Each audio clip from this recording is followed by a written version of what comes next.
आखिर कुछ लोग कैमरे के सामने इतनी अजीब, इतनी बेसर पैर की बातें क्यों करते हैं? क्या वाकई उन्हें इतनी सी भी समझ नहीं होती, या फिर उन्हें हमसे ज़्यादा हमारी साइकोलॉजी समझ आ चुकी है? सच ये है, हर बेवकूफ़ी नहीं होती। कभी कभी वो एक स्ट्रैटेजी होती है। आज के दौर में वैल्यू से ज़्यादा रिलेटेबिलिटी बिकती है, नॉलेज से ज़्यादा कंट्रोवर्सी और टैलेंट से ज़्यादा अटेंशन। अगर कोई शख्स पॉडकास्ट में या किसी इंटरव्यू में या सोशल मीडिया पर या कहीं भी कुछ ऐसा बोल दे जो लोगों को गुस्सा दिला दे, तो समझ लीजिए गेम शुरू हो चुका है।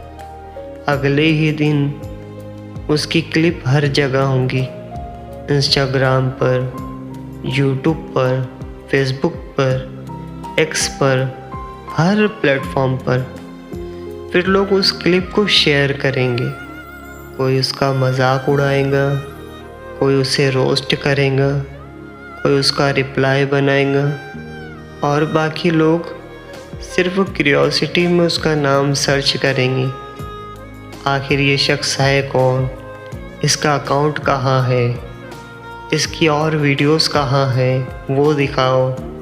और बस जिस चीज़ की उसे ज़रूरत थी वो उसे मिल चुकी है, अटेंशन। याद रखिए, इंटरनेट पर हर सर्च एक सिग्नल होता है, हर व्यू एक वोट होता है, हर शेयर एक प्रमोशन होता है, और हर कमेंट, चाहे वो गाली ही क्यों ना हो, एल्गोरिथम के लिए इंगेजमेंट होता है। हम समझते हैं हम उसे एक्सपोज कर रहे हैं, लेकिन कई बार हम उसकी मार्केटिंग टीम बन जाते हैं। और आपको क्या लगता है, ये सब अचानक हो जाता है? हर बार नहीं, लेकिन कई बार इसके पीछे प्लानिंग होती है, टीम होती है, अपना कंटेंट का कैलेंडर होता है, ट्रेंड एनालिसिस होती है। लोगों का रिएक्शन पहले ही अंदाज़ा लगा लिया जाता है, क्योंकि उन्हें पता है इंसान सच से कम ड्रामे से ज़्यादा अट्रैक्ट होता है। हम किसी अच्छे काम को देखकर 2 सेकंड भी नहीं रुकते, लेकिन किसी कंट्रोवर्सी को देखकर हम घंटों निकाल देते हैं। हम अप्रिसिएशन में कंजूस है और क्रिटिसिज्म में अमीर।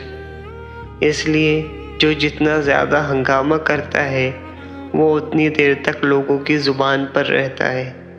फिर कुछ दिन बाद एक इमोशनल एपोलॉजी वीडियो आ जाती है, बैकग्राउंड में स्लो म्यूज़िक, चेहरे पर उदासी, आँखों में आंसू और डायलॉग, मुझसे गलती हो गई। बस आधे लोग यही पिघल जाते हैं, बाकी आधे उसके सपोर्ट में आ जाते हैं। और जिस शख्स को कल तक सब गाली दे रहे थे, आज उसके फॉलोअर्स और भी बढ़ चुके होते हैं। ब्रांड डील्स आ रही होती है, पॉडकास्ट मिल रहे होते हैं, इवेंट्स मिल रहे होते हैं, पैसे आ रहे होते हैं, और फिर वही साइकिल दोबारा शुरू होती है, क्योंकि जिस फॉर्मूले ने एक बार काम किया वो दोबारा भी किया जाएगा। एक और बात, आजकल जब भी कोई प्राइवेट वीडियो या एमएमएस वायरल होती है, हर केस को एक जैसा समझना भी गलत होगा।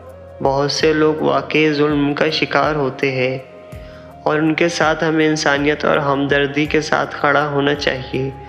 लेकिन कुछ मामले ऐसे भी होते हैं जहां कंट्रोवर्सी को पब्लिसिटी में बदल दिया जाता है और उससे प्रॉफिट कमाया जाता है। इसलिए हर वायरल चीज़ पर बिना सोचे समझे यकीन कर लेना भी ठीक नहीं। हर कहानी का एक दूसरा पहलू भी हो सकता है, इसलिए जज्बात से पहले अकल का इस्तेमाल कीजिए, क्योंकि सोशल मीडिया पर सबसे महंगी करेंसी पैसा नहीं, आपकी अटेंशन है। और जिस दिन हमने अपनी अटेंशन को कंट्रोल करना सीख लिया, उस दिन बहुत से फेक हीरोज़ अपने आप गिर जाएंगे। नसीहत सिर्फ इतनी सी है, जिस चीज़ को आप देखते हैं वही चीज़ बढ़ती है, जिसे आप बार बार सर्च करते हैं एल्गोरिथम उसी को दुनिया के सामने लाता है। इसलिए अपनी अटेंशन किसी की भूख मत बनने दीजिए। हर वायरल चीज़ देखना ज़रूरी नहीं होता और हर मशहूर शख्स काबिल तारीफ़ भी नहीं होता। याद रखिए, आपकी जेब से निकला हुआ पैसा कभी कभी किसी को अमीर बनाता है, लेकिन आपकी अटेंशन गलत इंसान को भी ताकत दे सकती है। ये मेरा ही लिखा हुआ शेर है। ज़ैन साहब फरमाते हैं, बदनाम हो जाओ गुमनाम नहीं रहोगे। और एक और शेर है, इस शायरी के राइटर का नाम मुझे नहीं पता।